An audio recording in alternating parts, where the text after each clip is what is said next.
Ja comencem a arribar a una part que estic molt agraït de poder presentar-la perquè és el privilegi de presentar el que és l'esperança. Una reflexió i una paraula que és la paraula feliç, no? La paraula feliç de què ve? Ve de l'arrel fer. Feliç ve de fer. Llavors, no és només mesurar, com deia la companyera, no és només parlar, és parlar a l'acció. Y la Cristina ha hablado del impacto de la salud mental por el cambio climático. Y aquí tenemos la Silvia Colado, que hablará justamente del rol del contacto con la naturaleza en el bienestar de la infancia y adolescencia. A ver, que puede haber un impacto positivo. La Silvia es profesora titular de la Universidad del Departamento de Psicología, Universidad de Zaragoza, líneas de investigación, psicología ambiental, evaluación, contacto de niños y niñas con la naturaleza. Se ha interesado en los beneficios de estas experiencias en entornos naturales tienen para el bienestar infantil, como en su comportamiento proambiental. Pero aquí no acabamos. Bueno, Olot no està precisament al costat del mar, bueno, al millor algun dia, no? Però la majoria de la població viu al costat d'un mar, un ambient que té un impacte positiu, que, com veiem cada any, milers de turistes que venen per algun motiu deu ser, no? Que venen al mar del nord d'Europa. Jo soc un d'ells, la meva família va venir als anys 60. Bueno, llavors, aquí tenim la Eva Fontecabra, metgessa de família i comunitat del Cap de Castelló, referent de salut comunitària de la seva àrea i fa grup de promoció de salut del Col·legi de Metges de Girona, i en Josep Lloret, biòleg, doctor en biologia, que està treballant en la Universitat de Girona, grup de recerca, ecosistemes marins, salut humana i moltes coses més. Gràcies per ser-hi i endavant. Bueno, buenas tardes a todos y a todas. Yo voy a hablar un poquito del contacto con la naturaleza y los beneficios que esto puede tener para los niños y para las niñas. Estoy encantada de estar aquí y muchísimas gracias por invitarme y sobre todo a Ferran, que es con quien he estado hablando todo este tiempo. Yo trabajo en psicología ambiental, que estudia la relación de las personas con el ambiente y en concreto me he centrado en la relación de los niños y niñas con el entorno natural. A ver, ahora va para abajo, vale. Diversos estudios científicos apuntan a que cada vez más los niños y niñas pasan muchísimo más tiempo en entornos cerrados y en la naturaleza. Y, sin embargo, se ha visto que el contacto directo y visual con entornos naturales tiene un papel crucial y además irreemplazable en la salud mental y en el desarrollo cognitivo de los niños y de las niñas. Tanto es así que, bueno, vosotros ya habéis visto que en revistas de pediatría se empieza a recomendar que los niños y las niñas tengan cada vez un mayor contacto con la naturaleza. Fijaos, ya desde la psicología se empieza incluso a recomendar que haya terapias en contacto con el medio natural, en comparación con terapias psicológicas que se llevan a cabo dentro de consultas de psicología o en centros hospitalarios. Hicimos una revisión sistemática hará 2 años ya y vimos que tener terapia en contacto con la naturaleza, forest therapy, hay otros tipos de terapia en la naturaleza, nosotros nos centramos en esta, reduce la sintomatología ansioso y depresiva muchísimo más que el mismo tipo de terapia llevado a cabo en lugares cerrados, ¿no? A pesar de que esto se vio en numerosos artículos de investigación, solo hay uno que se hizo con niños y niñas y los resultados fueron también positivos. ¿Qué pasa? Que los niños y niñas están cada vez más desconectados del medio natural. Y esto nos lleva a lo que llamamos en psicología ambiental una extinción de la experiencia, que no solo se refiere a alejarnos físicamente del entorno, sino a una desconexión emocional del medio natural, que se ha visto que puede tener consecuencias negativas para la salud de los niños y de las niñas. No sé si conocéis este libro, que es El último niño en los bosques, de Richard Louv, que nos habla de un término que él acuñó, que es el trastorno por déficit de naturaleza, que no es un trastorno, no es un diagnóstico psicológico definido, ¿no?, pero que lo usa para aunar una serie de síntomas como un menor uso de los sentidos, dificultades de atención y enfermedades físicas y psicológicas derivadas de un menor contacto con el medio natural. De hecho, en una entrevista que él hizo para el ABC en 2020, nos decía que todos nosotros, pero especialmente los niños, las niñas, estamos pasando mucho más tiempo en lugares cerrados, lo cual nos aleja de la naturaleza y nos hace más vulnerables a estados de ánimo negativos y a una reducción de las capacidades atencionales, que ya han comentado algunas ponentes antes. ¿Por qué? ¿Qué es lo que ocurre? Bueno, en España no hay trabajos aún que nos den las razones, pero lo que hemos visto en otros países se asemeja mucho a lo que ocurre en España. Por un lado, los niños tienen una vida diaria muy ajetreada, una agenda muy apretada. No sé muy bien cuál es el horario aquí en Cataluña, pero, por ejemplo, mi hijo de 3 años sale de clase a las 5 y se acuesta a las 8:30 y antes cena ¿no?, y le bañamos y demás, ¿no? Con lo cual tiene muy poco tiempo para jugar al aire libre. Y lo mismo ocurre con los papás y las mamás. Tenemos una vida muy, muy ajetreada, lo cual nos aleja del aire libre. Por otro lado, algo que han comentado aquí también, hay falta de espacio para que los niños jueguen y se socialicen, porque las ciudades están pensadas por los adultos y para los adultos. Tenemos, los papás y las mamás, una percepción del espacio como un lugar inseguro, a pesar de que los datos demuestran que no es más inseguro que hace unas décadas, cuando sí que estábamos mucho más tiempo en contacto con la naturaleza.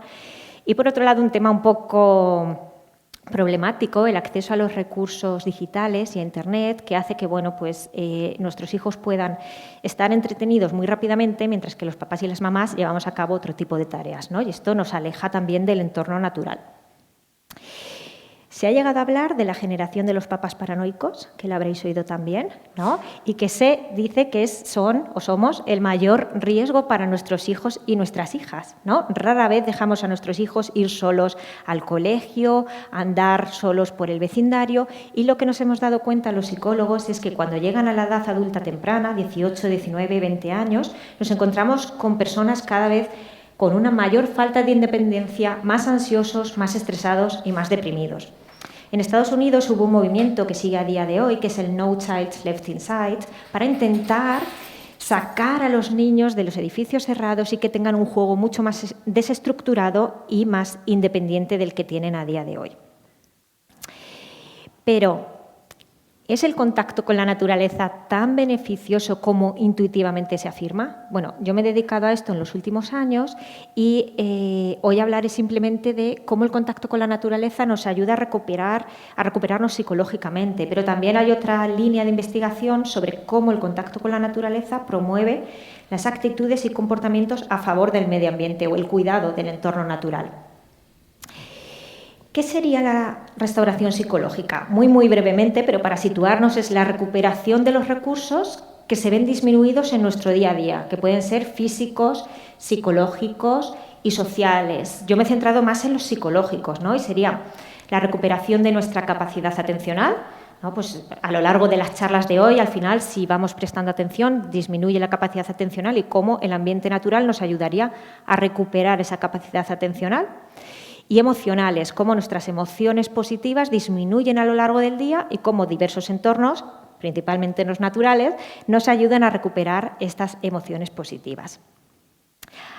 Hay varias teorías que simplemente quería mencionaros para que supieseis que se estudia sobre todo esta recuperación de la capacidad atencional y de la recuperación fisiológica y emocional, y últimamente algo de lo que han hablado compañeras anteriormente es la recuperación social de estas relaciones sociales a través del contacto con la naturaleza, con una teoría que veis es de 2021 de Terry Hartig, ¿no?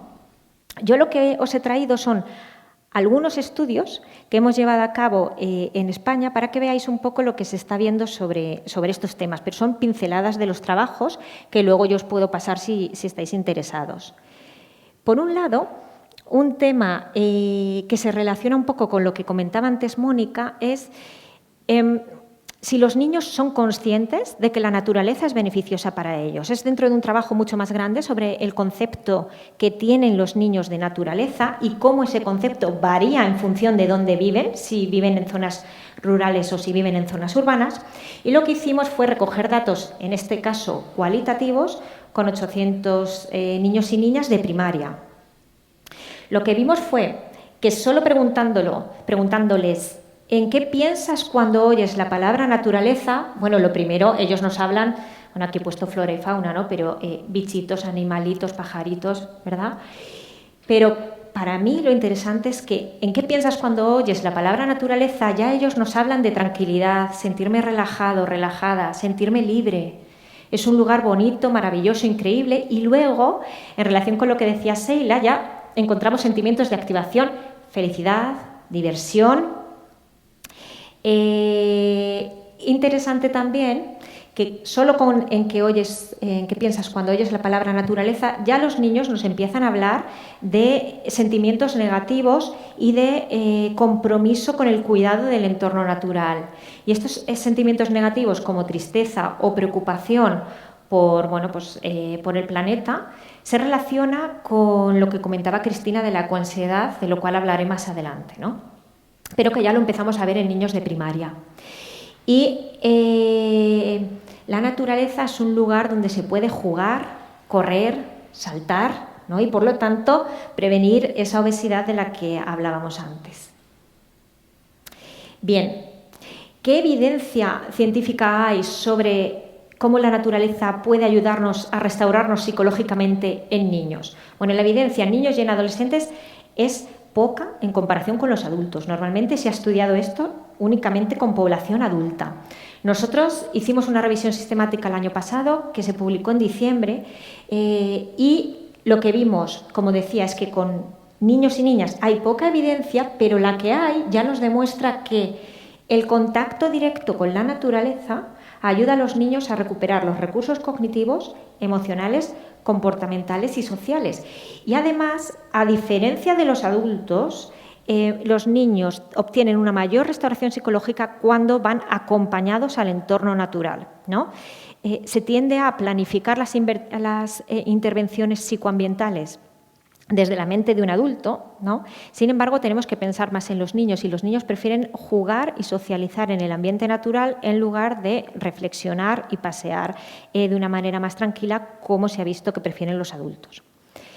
Y además, y esto igual tiene relación con lo que contará Ferran después sobre prescripción de contacto con la naturaleza, vimos que no hay un techo de dosis positivo de contacto con la naturaleza. Es decir, a más contacto con la naturaleza, más efectos positivos se encontraron en los niños y las niñas.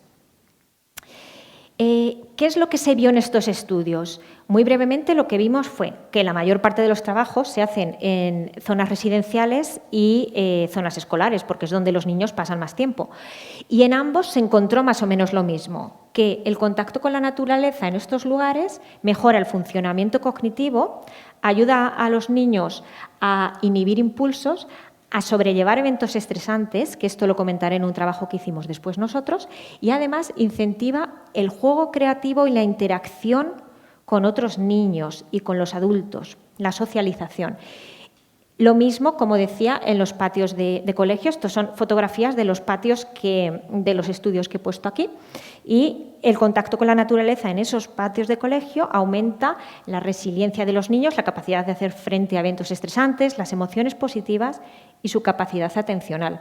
Fijaos, también se ha visto que es positivo el incluir naturaleza dentro de las clases. Por ejemplo, aquí, esta es una fotografía real del estudio que se llevó a cabo en Holanda y se vio que instaurar paredes verdes dentro de las escuelas de educación primaria holandesas aumentaba los sentimientos positivos y la capacidad atencional de los niños y de las niñas en comparación con poner pósteres de figuras geométricas, ¿no? Porque había que tener un control para ver qué era lo que estaba haciendo el efecto positivo. Un grupo poblacional en el que se han centrado algunos trabajos que a mí me parece súper interesante es en el de los niños con déficit de atención e hiperactividad. Fijaos, hay un grupo de investigadores de Estados Unidos, que son estos, Kuo y Faber-Taylor, que han llevado a cabo muchos trabajos con niños y niñas con déficit de atención e hiperactividad y han visto que vivir en zonas verdes disminuye la sintomatología y mejora el bienestar de estos niños y niñas. Y aquí os he traído un trabajo de Lancet, que es de 2019, de hace muy poco, donde se siguió a niños durante 18 años y son 50.000 niños. Y la conclusión fue que vivir en zonas rurales y la exposición a la naturaleza reduce el riesgo de sufrir déficit de atención e hiperactividad, lo cual es un resultado muy, muy relevante para la salud de este grupo poblacional. Desde mi grupo de investigación, una doctoranda, Francesca Di Carmine, está llevando a cabo una tesis doctoral centrada precisamente en niños con déficit de atención e hiperactividad y os he traído algunos resultados preliminares.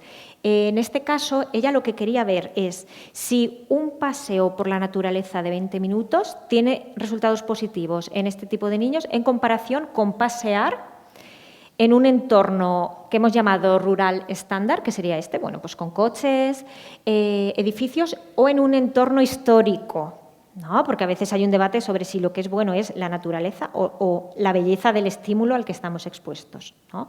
Que podría ser un entorno histórico.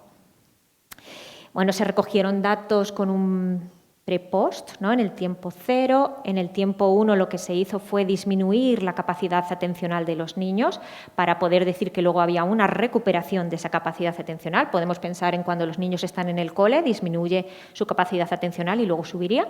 Y se puso el tratamiento, como digo, de los 20 minutos, que era un paseo guiado. Lo que se vio fue que los ambientes urbanos aumentaron la inatención de los niños.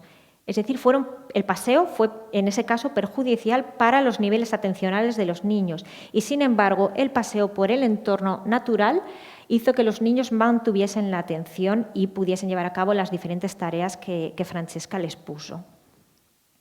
Además, en cuanto a la percepción que tienen los niños del entorno, se vio que los niños perciben los entornos naturales como más beneficiosos y más restauradores en comparación con los urbanos, y el entorno histórico está justo en el medio, ¿no? Es decir, los niños valoran ese efecto positivo que tiene el contacto con el entorno natural. En cuanto a las emociones, aquí no encontramos diferencias significativas. Estos niños estaban igualmente felices saliendo a pasear, ¿no? Y rompiendo su agenda diaria, llevándoles a pasear en cualquiera de estos entornos. Bien, he traído un trabajo del IES Global que yo les sigo mucho, ¿no?, a vuestras investigaciones, porque me pareció súper interesante cómo en España ya se ha visto que el contacto con la naturaleza se relaciona con el desarrollo cognitivo. En este caso se recogieron datos con 2.500 niños y niñas de en torno a 8 años y se recogieron datos cada 3 o 4 meses, cada 3 meses, ¿no?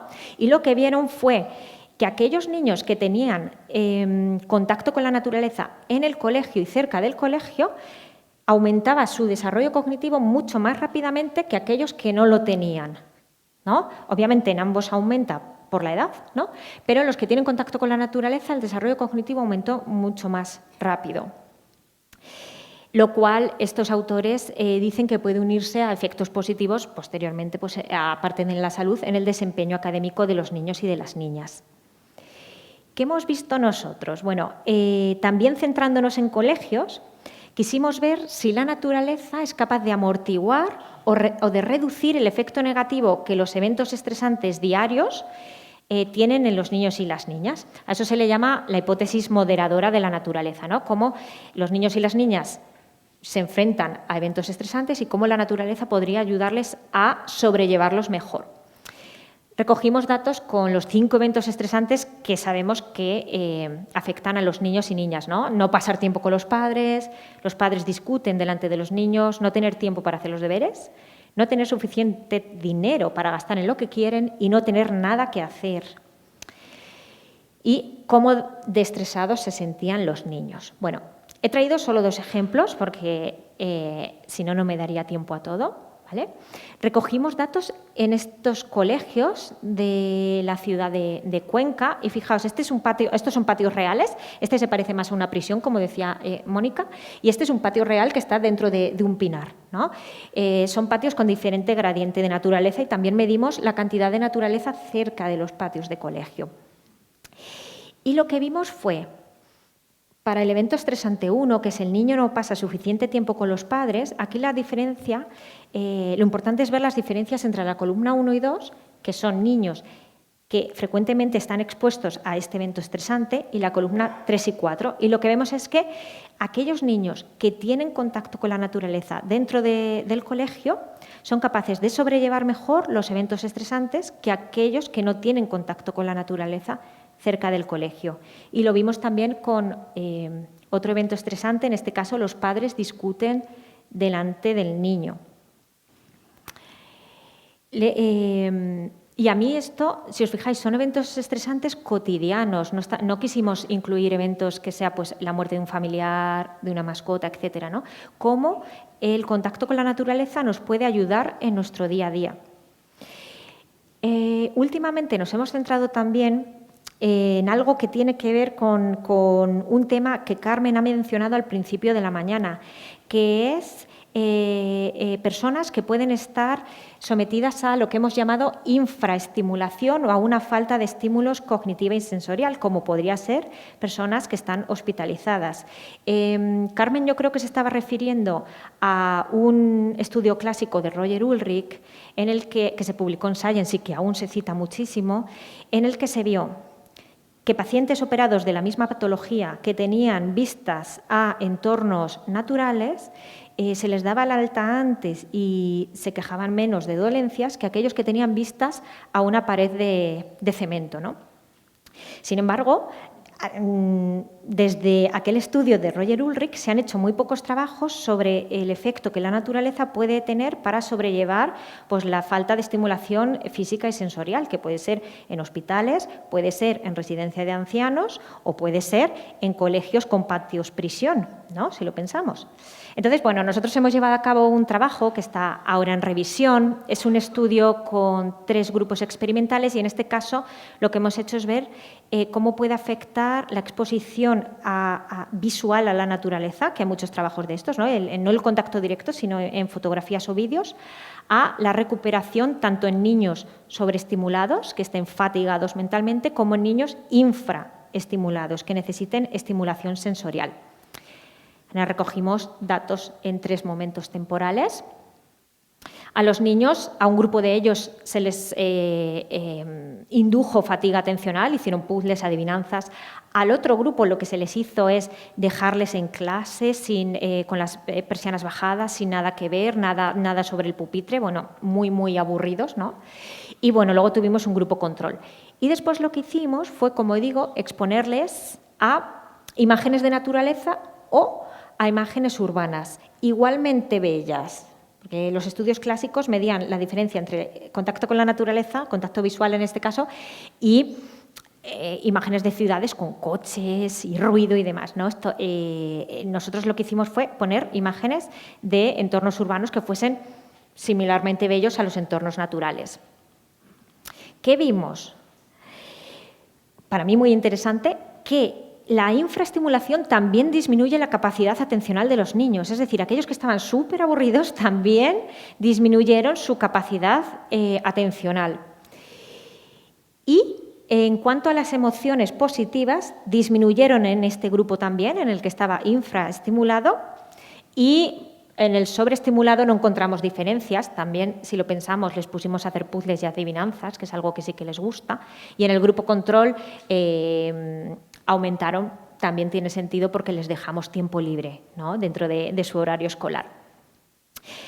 Pero lo más importante aquí es que cuando veíamos las diferencias entre exponerles a naturaleza y al entorno urbano, lo que vimos es que la atención aumentaba tanto para los niños infraestimulados como para los niños sobreestimulados. Y en cuanto a las emociones, también vimos que las emociones positivas aumentaron al exponerles a imágenes de naturaleza en los niños infraestimulados y en los sobreestimulados, pero en los que tenían una necesidad de estimulación sensorial aumentó también cuando les expusimos a imágenes de entornos urbanos. Fijaos que aquí, bueno, no me daría tiempo a contaros todo, pero hay estudios, por ejemplo, donde se hacen trabajos dentro de las salas del dentista, esperando al dentista, y se ha visto que ponerles con realidad virtual imágenes de naturaleza disminuye la ansiedad que los pacientes tienen antes de entrar en el dentista, ¿no? Y vosotros y vosotras sabréis más que yo, pero en los quirófanos a veces también se ha visto cómo poner imágenes de naturaleza en comparación con otro tipo de imágenes disminuye más el estrés que tiene el paciente cuando va a entrar, ¿no? Además, se vio que todos los niños preferían salir a jugar a un entorno natural en comparación con salir a jugar en un entorno urbano. Es decir, si les hacemos caso a los niños, ellos prefieren ir a la naturaleza. Y lo último, de los últimos trabajos que yo os quería contar hoy, tiene relación con lo que comentaba Cristina al principio, que es la ecoansiedad, ¿no? Yo lo he titulado de la preocupación a la acción, la ecoansiedad en adolescentes como un primer paso en la lucha contra el cambio climático. Porque, como decían, yo traigo un mensaje un poco más positivo.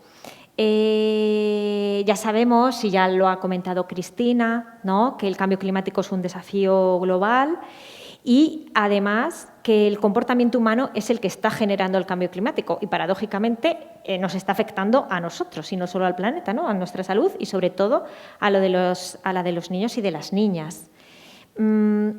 Se ha estudiado mucho, y aquí lo hemos hablado, cómo la salud física se ve afectada por el cambio climático, y se ha estudiado mucho menos cómo el cambio climático afecta a la salud mental de las personas. Se ha hablado de estrés postraumático, de depresión, de ansiedad relacionada con desastres ambientales, ¿no? Por ejemplo, se está estudiando ahora el tema del volcán en Canarias y cómo esto está afectando y ha afectado a la salud mental de la población de allí. Y últimamente se empieza a hablar de ecoansiedad o una ansiedad en relación al cambio climático y a las consecuencias negativas que éste tiene para la salud. Cristina se ha referido a este trabajo de The Lancet, que, como veis, se hizo en 10 países, con 1000 sujetos de cada país, entre los cuales no está España. Pero, bueno, se vio y quería recalcar que el cambio climático produce emociones negativas a un 45% de los encuestados que les afectan en su día a día, en sus acciones diarias, en cómo duermen, en cómo trabajan, en cómo se relacionan con sus parejas, con sus padres. Y, además, la mayoría de ellos piensa que los gobiernos no están actuando y no están haciendo nada para combatir el cambio climático. Además, se vio que hay mayor preocupación entre los países más vulnerables, ¿no?, aquellos que ya están viendo de manera más fuerte cómo el cambio climático les puede afectar. Aquí, por ejemplo, aún no se han hecho trabajos, pero se podrían hacer para ver la percepción que puede haber entre las personas que viven en las zonas costeras, ¿no?, en el Levante español, por ejemplo, y las personas más de interior, ¿no? Porque yo, por ejemplo, vengo de una zona costera y cada vez vemos más cómo la playa se está metiendo en la ciudad, ¿vale? Nosotros hemos llevado a cabo un trabajo en España que aún no hemos publicado, pero quería que supieseis que la ecoansiedad, que suena como algo muy, muy negativo, no siempre es algo negativo. Como cualquier tipo de ansiedad, todos podemos sufrir ansiedad y eso no tiene por qué ser negativo. Hablaríamos de una ansiedad adaptativa, que nos ayuda a movilizarnos y a actuar. La ansiedad, cuando ya sube a unos niveles muy elevados, hablaríamos de una ansiedad desadaptativa, que es la que nos paraliza y la que no nos lleva a actuar y que además nos genera muchísimo sufrimiento. En general, lo que se ha visto es que la ansiedad que sufrimos en relación al cambio climático que sufren los jóvenes tiende a ser adaptativa, ¿no? Que aquí se ha mencionado muy por encima cómo en los medios de comunicación tendemos a oír mensajes muy catastrofistas sobre el cambio climático y los efectos que puede tener en las personas. Bueno, a día de hoy, lo que se sabe a día de hoy es que estos mensajes no están afectando muy negativamente a la población adolescente, sino que, bueno, tienen en todo caso una ansiedad adaptativa, ¿vale?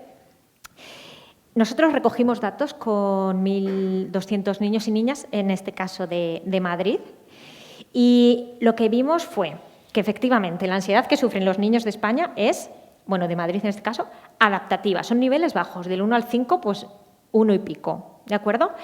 Si lo desgranamos, como hicieron en The Lancet, en diferentes ítems, ya sí que empezamos a ver que más del 50% de ellos dice que tiene miedo a las consecuencias del cambio climático. Muchos de ellos dicen que los políticos pues, que no van a hacer nada para frenar esta crisis climática, ¿no? Y a mí de lo que más me impactó fue que el 15% de ellos dice que pensar en el cambio climático les dificulta su día a día. Y esto es importante porque un 15% ya es un número significativo de adolescentes a los cuales el cambio climático les afecta diariamente.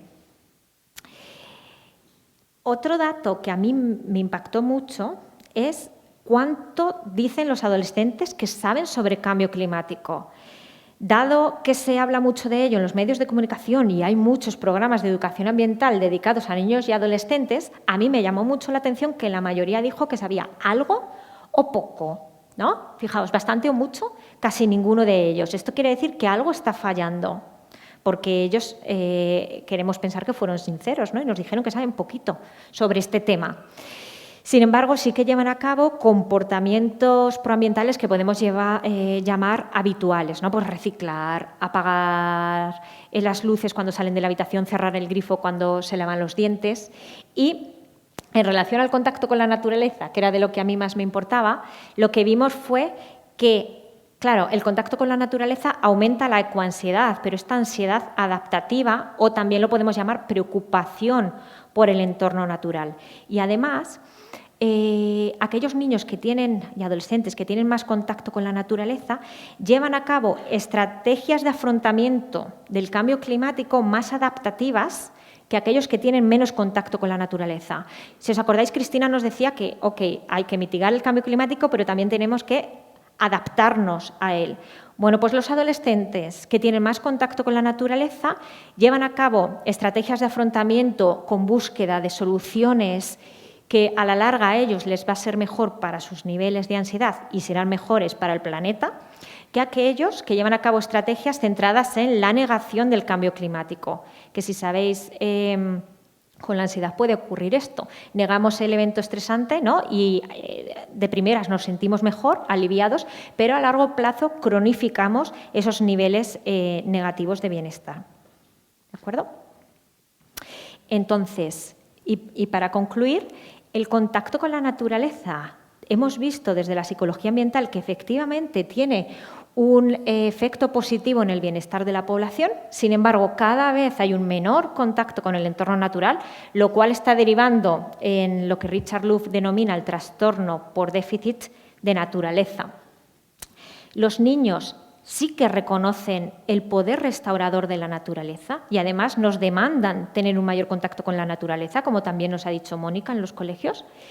Y la evidencia científica es clara. El contacto con la naturaleza es beneficioso para los niños, sobre todo en zonas residenciales y en lugares escolares, que es donde ellos pasan la mayor parte de su tiempo. Además, es especialmente beneficioso para niños con déficit de atención e hiperactividad y para aquellos niños que hemos denominado infraestimulados o con una falta de estimulación que podemos tener, como os decía, en los patios de colegio / prisiones españolas. Con esto terminaría. Muchísimas gracias por vuestra atención. Este es mi correo, por si ahora o en un futuro tenéis dudas, me podéis escribir, y también tenéis los trabajos de los que he hablado en ResearchGate, que es como el Instagram o el Facebook de los investigadores. Muchas gracias.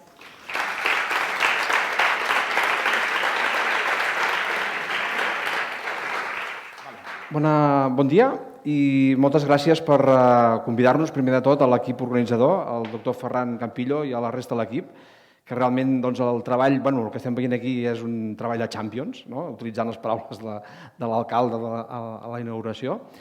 Aquesta xerrada la farem amb la doctora Eva Fontacaba, de l'EAP, d'Àrea Bàsica de Roses, i jo mateix, que jo soc biòleg marí, jo soc director de la Càtedra de Ciències i Salut Humana de la Universitat de Girona, i primer de tot, abans d'explicar-vos l'experiència que la doctora Eva Fontacaba us explicarà en relació al treball que hem fet a la recepta blava amb pacients oncològics, m'agradaria fer-vos una mica de resum En relació al que estem fent des de la càtedra amb aquesta temàtica nova, que és oceans i salut humana, el que intentem estudiar la relació entre la salut de les persones.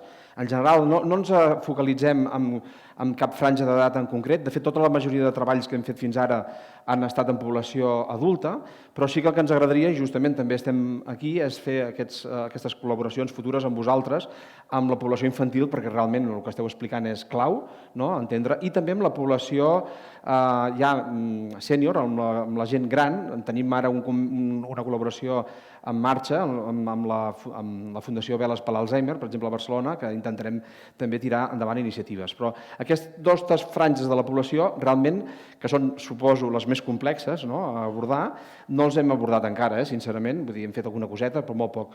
Aleshores, el que hem fet és població adulta, però tant sana com gent malalta, però amb aquesta idea d'aquesta franja d'edat entre els 18, 20 i els 60.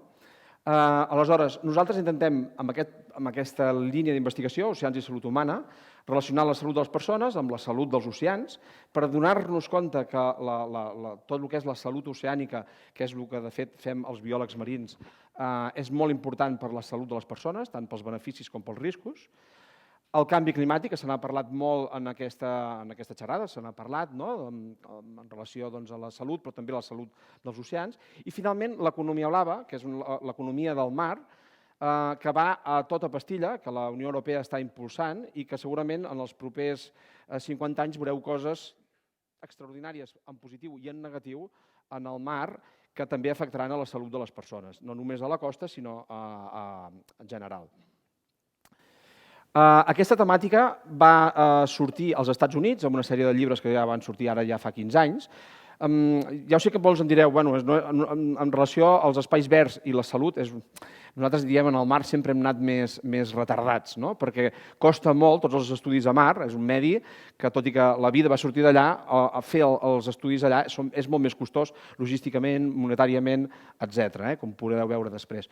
Doncs això es va començar a gestar als Estats Units i després ha vingut, en els últims 5-10 anys a Europa, en alguns programes, en alguns projectes que hem estat nosaltres també implicats. Bàsicament ha sigut la Universitat d'Exeter, al Regne Unit, amb la doctora Laura Fleming, que ha liderat aquest nou camp d'investigació a Europa.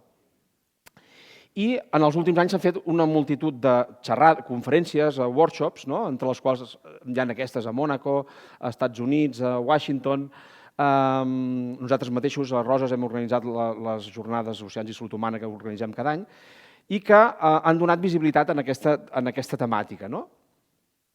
És una temàtica complexa. Aquí és un gràfic que vam fer que resulta d'un projecte que es diu SOFI, liderat per la Universitat d'Exeter, en el que realment demostra ràpidament és la complexitat d'aquests beneficis, d'aquests riscos procedents dels diferents components de les diferents activitats a mar.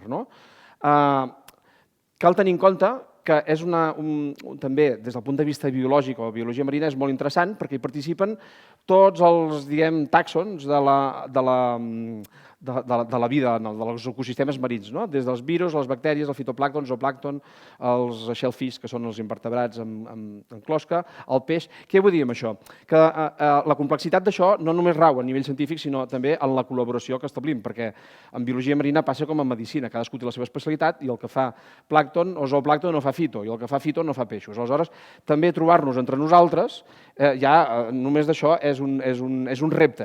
I aquest tema, Oceans i Salut Humana, ens ha permès justament abordar aquest repte de manera interdisciplinar, amb la idea de salut global, que ja se n'ha parlat abans, i aquí m'agrada molt l'article que té el doctor Campillo, que parla de pediatria planetària. Nosaltres també des del mar treballem amb aquest concepte de salut planetària global amb els ecosistemes marins. Un concepte és una línia interdisciplinar que hi ha entre la biologia i l'ecologia marina, l'oceanografia física, bàsicament en temes de meteorologia i climatologia, ciències socials, treballem amb antropòlegs, investigadors socials, i finalment, evidentment, la medicina i la salut pública, amb experts de l'epidemiologia, oncologia, salut mental i medicina familiar, que és amb els que estem treballant. La Càtedra d'Oceans i Salut Humana justament fa aquesta unió de tots aquests experts, en què també col·laborem, i això ho tenim publicat, diguem, com a model de col·laboració amb la societat, amb associacions de pacients, oncològics, etc., amb els actors locals, centres de busseig, centres d'snorkel, els diferents experts científics i els diferents experts no acadèmics, entre els quals hi hauria l'àrea dels CAPs. Treballem amb els beneficis per la salut, amb els productes del mar i una dieta saludable. Això és una part important, que jo crec que en els joves també serà un puntal important, en el fet que els joves cada vegada consumeixen menys peix, i aquest peix és necessari per al desenvolupament bàsicament neuronal dels més joves, dels més petits. Espais blaus i activitats recreatives, que és el que explicarà bàsicament l'Eva, i medicines del mar, els nous medicaments que procedeixen i això realment té a veure amb la població adulta, perquè encara no conec cap medicament que s'hagi fet especialment que jo sàpiga, per la població infantil procedent dels ecosistemes marins. Sí, hem vingut a parlar de beneficis, però és veritat que el mar també té molt de riscos, bàsicament produïts per l'home, patògens, biotoxines, canvi climàtic, contaminació i activitats humanes. I activitats humanes, m'agradaria recalcar que ja que he sortit a parlar del tema de la contaminació a Barcelona amb els cotxes, tingueu en compte que la principal font de contaminació a ciutats com Barcelona, en termes de CO2, en termes d'òxids de nitrogen, en termes d'òxids de sofre i inclús amb les partícules, són els vaixells. Els vaixells, bàsicament, els creuers. I això és una cosa que jo crec que les autoritats sanitàries no estan tenint en compte a Barcelona, s'ho estan passant per alt, s'estan creant zones de baixa emissió, idees genials com les que s'han presentat aquí, les companyes, amb els parcs, però s'obliden que hi ha un factor extern que arriba al port i contamina tot el dia, perquè no està electrificat i els motors, que són, podeu imaginar, enormes, contaminen tot el dia la ciutat. Això està demostrat. Ara aquí és que no he portat cap gràfic d'això, però hi ha estudis que demostren que la contaminació dels vaixells que arriben a Barcelona i a les ciutats principals on hi ha creuers és molt més important que els propis cotxes de les ciutats. Això està demostrat. Per tant, és un factor que no oblidem de tenir en compte. Centrant-nos en la part positiva, que és el que hem vingut a parlar, que li vam prometre, i no pas amb el negatiu, perquè el negatiu podria haver-hi també molt, del mar. Els beneficis per la salut humana associats a les activitats recreatives en els espais blaus són nombrosos. Us poso aquest infogràfics de l'IC Global, de les companyes de Mireia Gascon, amb qui col·laborem, en què demostren, el que ensenyen els beneficis de les diferents activitats recreatives a mar per la salut. Moltes vegades aquests estudis s'han fet per simple contacte, però no per xocar mar, o sigui, no per entrar dintre mar. És el que nosaltres després, no sé si em donarà temps perquè ara ja m'estic enrotllant massa, però us explicarem. Tampoc es tracta d'entrar en competència en quins van millors, si els espais verds o els espais blaus, però sí que hi ha estudis que demostren que en els espais aquests blaus, a la costa, per contacte, poden ser inclús superiors als efectes positius en quant a la reducció d'estrès, en visites, per als parcs urbans i per inclús el countryside. Evidentment, cada població ha d'utilitzar els seus actius en salut que té al costat, i per alguna cosa això també redueix l'empremta ecològica i tot. Això jo crec que tots estarem d'acord. I aquí hi ha molt a fer, jo crec que encara.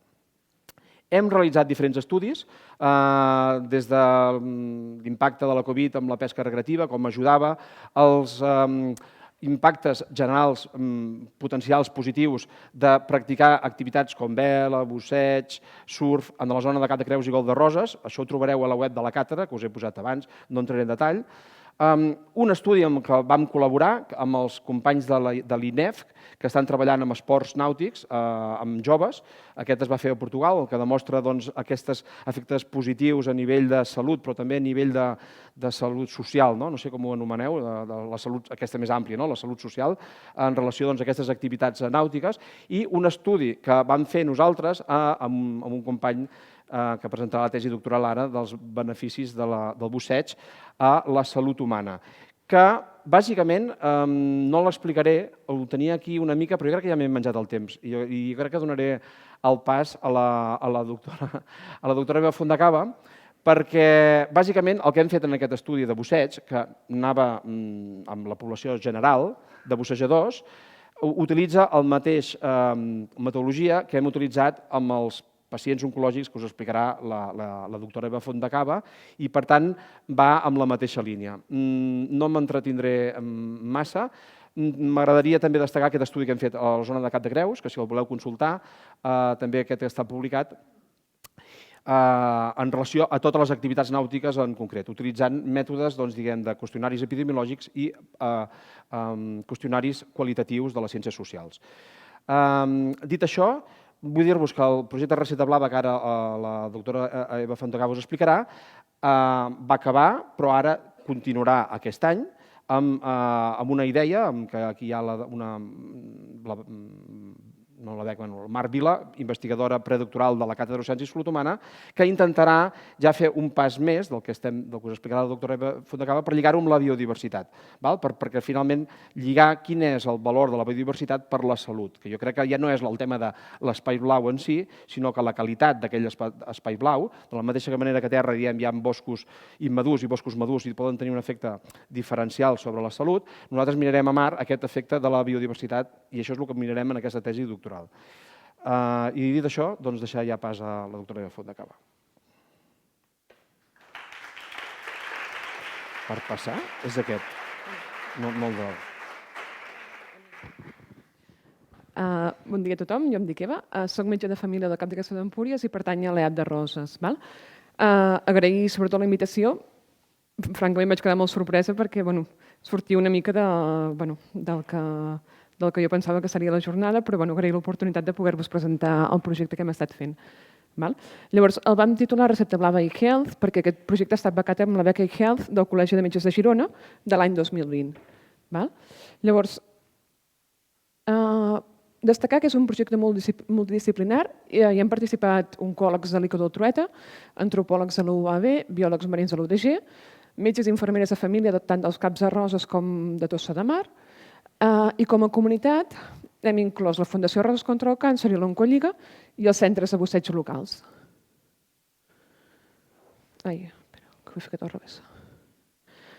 Llavors, l'objectiu del nostre estudi era avaluar si la pràctica de l'esnòrquel, nedar o banyar-se al mar i caminar vora el mar en un entorn natural ben protegit podia millorar paràmetres fisiològics com la freqüència cardíaca, la qualitat del son i la pressió arterial i a la vegada augmentar la percepció de benestar, que el mesuràvem amb els qüestionaris POMS, en pacients que havien patit un càncer, amb la finalitat de fonamentar la recomanació d'aquestes activitats a través de la Recepta Blava com a eina en promoció de la salut dintre del nostre dia a dia en els CAPs.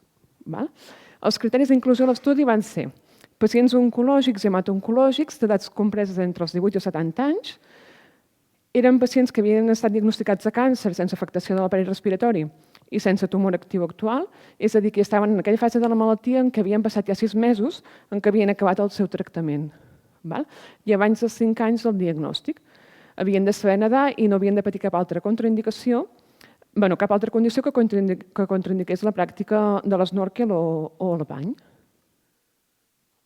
Llavors vam fer 2 grups de pacients, una Roses que es va portar a terme l'any 2020 i una Tossa de Mar que es va portar a terme l'any 2021. A Roses vam tenir 12 participants, 11 dones i un home, i a Tossa de Mar també. Vam tenir 12 participants, 8 dones i 4 homes, el que passa és que vam tenir 8 abandonaments a nivell de Tossa de Mar.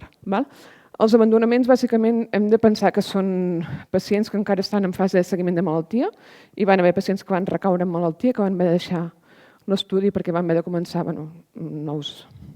nous tractaments i efectes secundaris de tractaments, tot això. Hem de pensar que les activitats que fem al mar normalment han de ser en període estival per la temperatura de l'aigua i estem parlant d'una localitat que és costera, amb molt de turisme, i alguns van abandonar l'estudi perquè en aquells moments a nivell laboral requerien no poder-hi participar. I llavors, els que vam tenir participants, el que vam fer és que els sotmetíem a 4 sessions de control, on estaven en una sala, sense cap estímul visual ni res en relació amb el mar. Els portàvem 4 dies a caminar vora el mar, els portàvem 4 dies a nedar o a banyar-se en el mar, segons el nivell de natació que tenien, i els portàvem 4 dies a practicar snorkel. Llavors, abans i després de cada una de les sessions, el que fèiem era registrar la pressió arterial i la freqüència cardíaca dels pacients amb els tensiòmetres, els hi passàvem un test de benestar emocional, que és el POMS, que és un test validat, que consta de 29 ítems que ells havien de de valorar de l'1 al 5, segons com es trobaven cada un dels sentiments. I ja des d'abans de l'inici de l'estudi, cada un dels participants portava col·locat aquest rellotge intel·ligent. El que preteníem amb el rellotge intel·ligent era poder obtenir dades de freqüència cardíaca i de qualitat del son.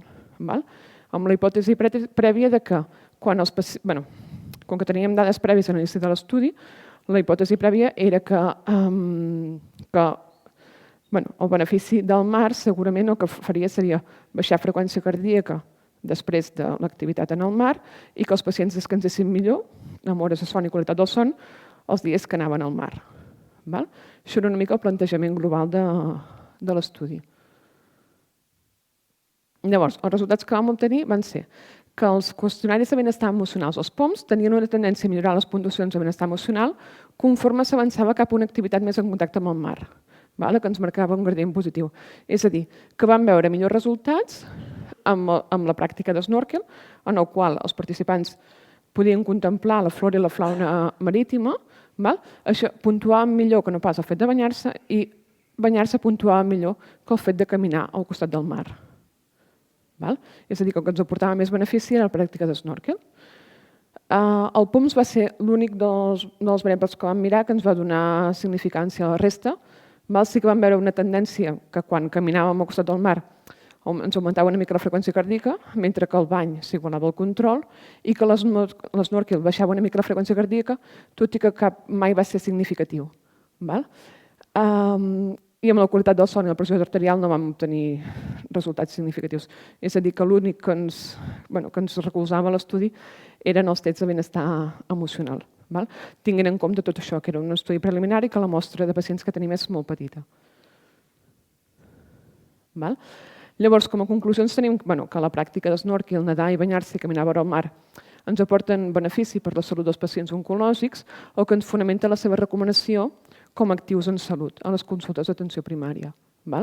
I que el treball multidisciplinari ens permet integrar salut i espais blaus en iniciatives orientades al benestar comunitari, mantenir la sostenibilitat del medi marí de la costa i que l'escassa evidència científica que hi ha fins al moment i aquests resultats preliminars ens encoratgen a continuar investigant en la mateixa línia de treball, combinant l'ús de rellotges intel·ligents i els qüestionaris de benestar emocional. Llavors, a partir de tot això, i nosaltres com a metges i infermeres de família que hem participat a l'estudi, com continuem? El que intentem fer és formació en promoció de la salut i actius en salut als professionals sanitaris a la comunitat, perquè és molt important, perquè si nosaltres pensem en les consultes del dia a dia i ens posem que una banda tenim la malaltia, a l'altra banda tenim la salut, quan nosaltres treballem encarats cap a la malaltia treballem en prevenció, però si ens encarem cap a la salut treballem en promoció. I això encara hi ha molta gent que no acaba de fer-ho el dia a dia, i és molt important. No només basar-nos en la malaltia i en la prevenció, sinó també orientar-nos cap a la promoció. Continuar amb línies de recerca per continuar avaluant i buscant l'evidència per tal de fonamentar la recomanació d'aquestes activitats com a eines en promoció de la salut, per fomentar els actius en salut, i sobretot l'aplicabilitat, que és el que busquem, o almenys la part més interessant per nosaltres. Llavors, per tal d'aplicar el concepte d'actiu en salut en promoció de la salut en les consultes d'atenció primària, és molt important tant que la pròpia comunitat i que la gent que treballem en els CAPs sapiguem què és la promoció de la salut i l'apliquem a les consultes del nostre dia a dia. I que identifiquem el mar i les activitats reactives a mar com un actiu en salut que tenim a les zones costeres. Perquè què veus a la consulta del dia a dia? Que molta gent viu d'esquena al mar. Té el mar al costat i viu d'esquena al mar, com pot passar aquí. Tens la muntanya, els boscos al costat, però no els utilitzes com a actiu en salut. Vius d'esquena a la naturalesa. Llavors, un cop els podem identificar com a actius en salut, entrem dins del programa de prescripció social que s'està portant al tema dels CAPs, que és la recomanació d'actius. Si nosaltres, el que us comentava abans, fem un enfocament salutogènic a les consultes, mirem què és allò que ens pot aportar salut, aplicant la promoció de la salut, podem recomanar la recepta blava com un actiu en salut en aquells pacients que considerem oportuns. Ni molt menys hem d'enviar tots els pacients al mar. Hi ha pacients que ells per ells mateixos ja saben i tenen els recursos per autopromocionar-se a la salut, però hi ha molta gent que no els té i aquí sí que els podem ajudar. I ara ha aparegut en els CAPs una figura molt important, que són les REBECs, que són els referents de benestar emocional comunitari, que ens ajuden en tot el procés de control, selecció, control i seguiment dels pacients quan apliquem una prescripció social. I llavors dir-vos que estem contents perquè hem aconseguit una primera grupal de pacients que hem portat al mar, amb la col·laboració de l'administració, com parlàvem abans, que és molt important, en aquest cas l'Ajuntament de Castelló d'Empúries i l'Escola de Vela.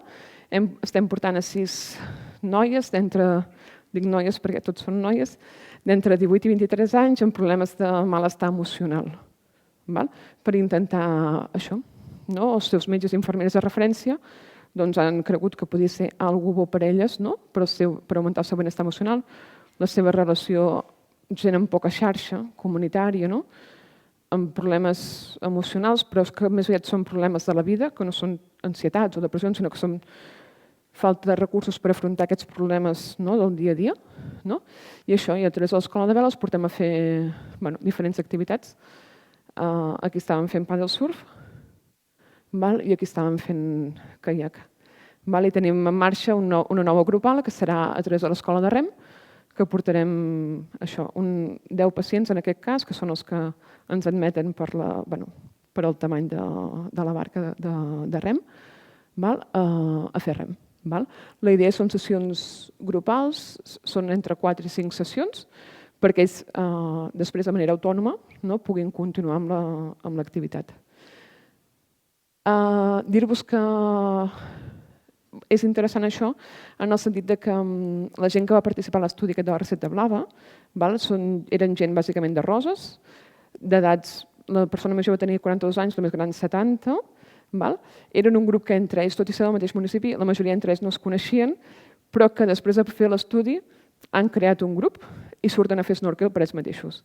Vull dir que això és el que es busca, de potenciar un actiu, que tu puguis fer un primer contacte, un primer seguiment, un primer ensenyament, però que després la persona de manera autònoma pugui continuar l'activitat per continuar promocionant la seva salut. I això és una mica, de manera molt ràpida i esquemàtica, el que ha sigut l'estudi. I ara us volíem passar un vídeo que, amb imatges, que una imatge val més que 1000 paraules, us ensenyarem de què ha anat l'estudi.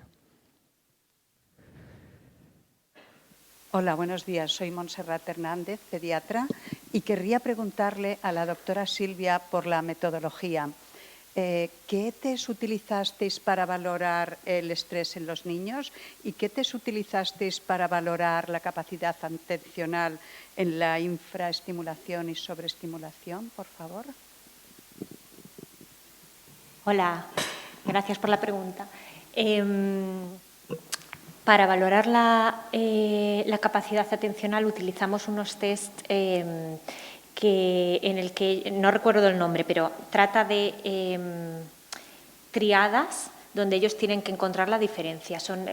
Le llamamos comúnmente el test de caras, Entonces sale una cara con pelo, cejas y ojos, y eso va cambiando en cada una de las triadas, hay una diferente, Entonces, en 3 minutos tienes que ir viendo cuántos errores comete el niño y cuántos aciertos tiene, Entonces, tienen que prestar bastante atención para hacerlo. Controlábamos también por el aprendizaje, Porque, claro, se lo pasamos 3 veces, entonces, la tercera vez, obviamente, si el niño va aprendiendo, lo va a hacer mejor que las anteriores, Y el estrés percibido es con una escala de Martorell que desarrolló en el 95 y que mide con ítems el estrés percibido en casa, en cole y un test de estrés global que siente el niño. Le llamamos estrés percibido porque intentamos también recoger cortisol en saliva, pero los papás se opusieron, que es una de las dificultades que más tenemos al recoger datos con menores de 18, que necesitamos el consentimiento de los papás y las mamás y no es fácil.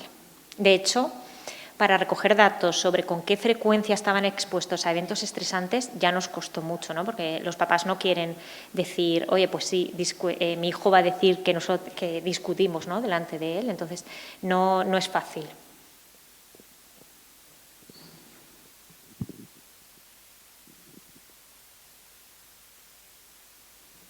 Alguna pregunta més? Si no, Sílvia, o no, posem a la Eva el Josep.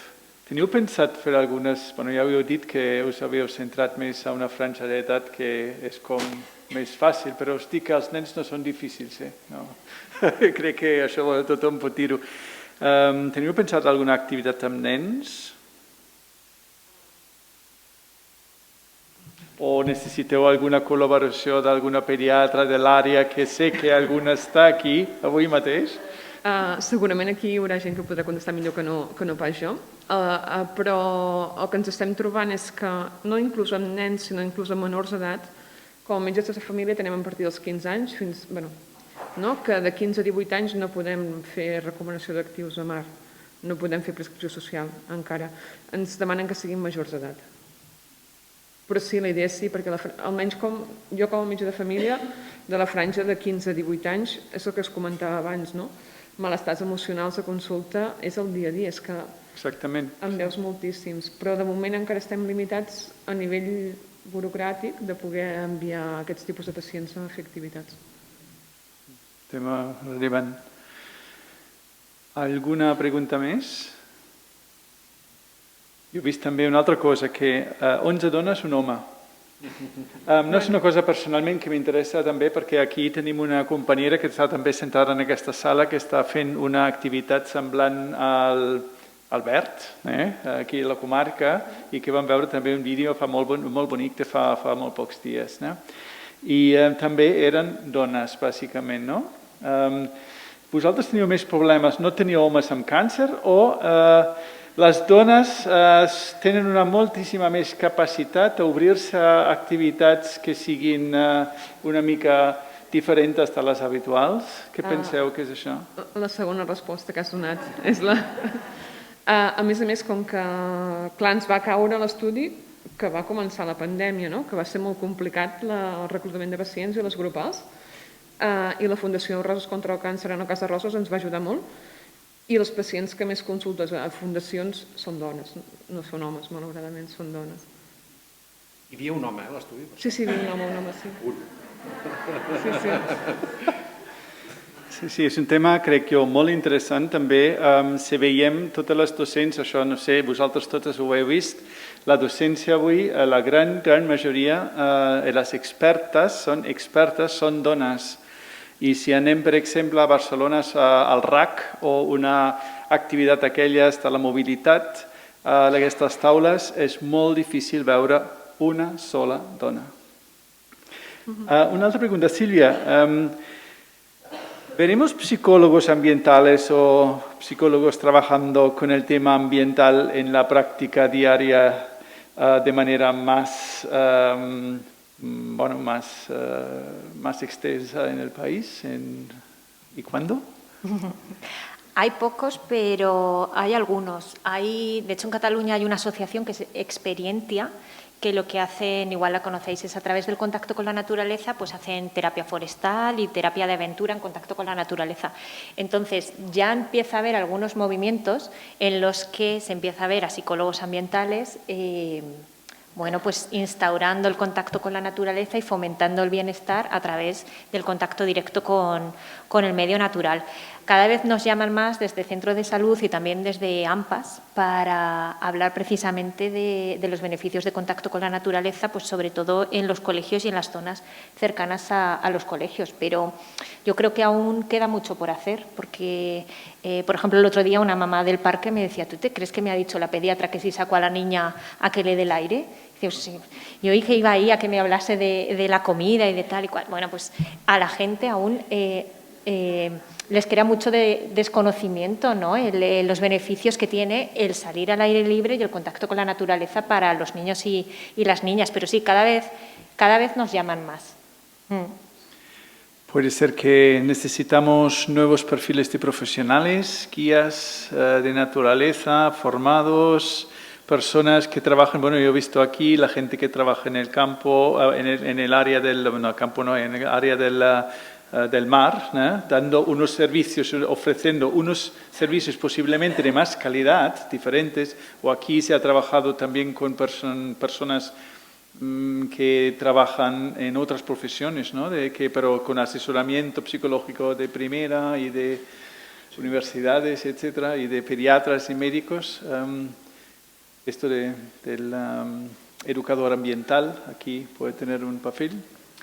Sí, yo creo que sí. Lo que pasa es que, por lo menos, lo que yo veo es que quien va a la naturaleza suele ser gente que ya está convencida de los beneficios que tiene el contacto con la naturaleza. Entonces, yo creo que desde los centros de atención primaria y desde los gabinetes de psicología sí que se puede hacer una labor de fomentar el contacto con la naturaleza y promoverlo, indicando que este es beneficioso para las personas, ¿no? Porque al final, pues encontramos que quien va hacer snorkel son las mujeres que quieren hacer snorkel, ¿no? En comparación con a lo mejor los hombres u otro grupo poblacional, ¿no? Entonces, yo creo que hay que fomentar el contacto con la naturaleza con población que no esté tan convencida a día de hoy de los beneficios que esta tiene para ellos.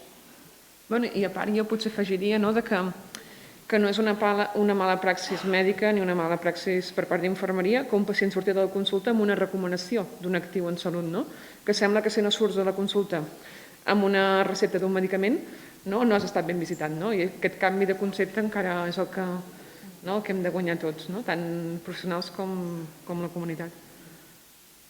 Y para el tema marí, lo que es más importante, lo has dicho ahora, es formar profesionales y formar a la administración, porque el acceso al mar a veces no es fácil. Y actualmente, por ejemplo, hacer vela o hacer snorkel, bueno, vela es un lujo. Sí. Es un lujo en este país, en Francia no. Las administraciones apoyan para que los jóvenes vayan a hacer vela y cuesta muy poco, pero aquí es un lujo. O windsurf, es otro lujo. Entonces, que la gente tenga acceso al mar, ¿no? Que esto va ligado con la igualdad social, esto es un tema muy importante a trabajar. Y la otra cosa es que todavía hay muchos institutos que, por ejemplo, patrocinan a los viajes de final de curso a hacer cruceros. Cuando un crucero es una de las cosas más dañinas para el medio marino, para la salud del medio marino, pero también para la salud de los cruceristas, que la gente no lo sabe. Esto tenemos estudios y vemos... O sea, el humo también estará en el viaje, ¿no? Está en la cubierta. Esto está estudiado, está más contaminada que en la ciudad. O sea, y la gente, sobre todo la gente mayor, se piensa que va a hacer ciudad salud, y hay un montón de problemas de riesgo, digamos, de virus gastrointestinales, virus respiratorios, mucho más, lo vimos con el COVID, ¿no? Mucho más que en tierra. Y la gente tiene esta idea, ¿no? Y en los institutos, en Gerona, por ejemplo, hay institutos que el profesor de biología los acompaña a hacer un crucero.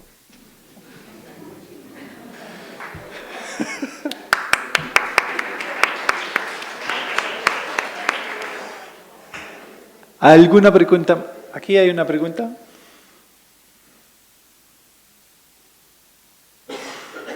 Hola, era una pregunta un poco para todos en relación a la desconexión con la naturaleza, y que habías comentado, Silvia, que en encuestas que la gente pues en entornos urbanos los sentía inseguros, pero yo quiero preguntar por el miedo a la naturaleza. En esto que hablábamos ahora, ¿no? Los colectivos que normalmente no están acostumbrados a salir, o como el riesgo, ¿no? A lo mejor de ir al mar, si no, evidentemente tienes que saber nadar, pero a bichos, ¿no? A picadas, y, bueno, mis compañeras que trabajan en escuelas verdes se han encontrado en temas de renaturalización de entornos escolares, pues se pone, com es diu, una... ni us parratpanat, ¿no? Por ejemplo, y entonces, después del COVID, pues esto causa un poco de... Bueno, si os habéis encontrado, cuál es vuestra experiencia o qué orientaciones, y que sobre todo es conocimiento y experiencia, ¿no? Pero ¿qué recomendarías o qué abordajes harías? Muchas gracias por la pregunta. Sí, hay un tema que se usa... un término que se usa mucho, que es el de amnesia generacional, que hace referencia a cómo cada vez que pasa una generación, el concepto que tienen de naturaleza es diferente y normalmente más alejado de la realidad, ¿no? Porque precisamente la experiencia que las generaciones van teniendo con la naturaleza cada vez es más alejada del entorno natural y, por lo tanto, les empieza a generar, cuando van a entornos boscosos o de naturaleza, sentimientos negativos. Se ha visto con algunos trabajos con niños de 11 años cómo llegan a sentir verdadera ansiedad y miedo a tener contacto con la naturaleza, por picaduras, incluso, y esto va a sonar un poco extraño, ¿no?, pero por ensuciarse. Es que lo vemos, ¿no? En el colegio de mi hijo ha pasado que los papás y las mamás no quieren que lleven arena a los bolsillos, por ejemplo, ¿no? Entonces, claro, esto hace que al final los niños y las niñas les dé miedo pasar tiempo en la naturaleza. Hay un estudio clásico en psicología ambiental que llevaron a las personas adultas a pasar 2 días en la naturaleza y yo me pregunto cuántos voluntarios tendríamos a día de hoy, adultos, a irse 2 días a la naturaleza, a cocinar ellos mismos, a dormir en una tienda de campaña. Bueno, pues volvemos a lo mismo. Yo creo que serían aquellos que ya estén acostumbrados a hacer este tipo de actividades, pero cada vez más encontramos esa desconexión emocional que se liga a una aversión o sentimientos negativos hacia el entorno natural, ¿no?, por una falta de familiaridad con el mismo. ¿Y qué se hace? Pues se ha visto que precisamente llevar a los niños y a las niñas acompañados por expertos al entorno natural, pues fomenta una familiarización con el mismo y sentimientos positivos. Por ejemplo, esto se ha hecho con serpientes, ¿no?, llevarles a aprender sobre serpientes. Se ve cómo después de pasar el viaje y la experiencia de aprendizaje en la naturaleza fomenta unos sentimientos positivos hacia unos animales hacia los que antes había más aversión. O sea que por ahí iría la cosa. Sí.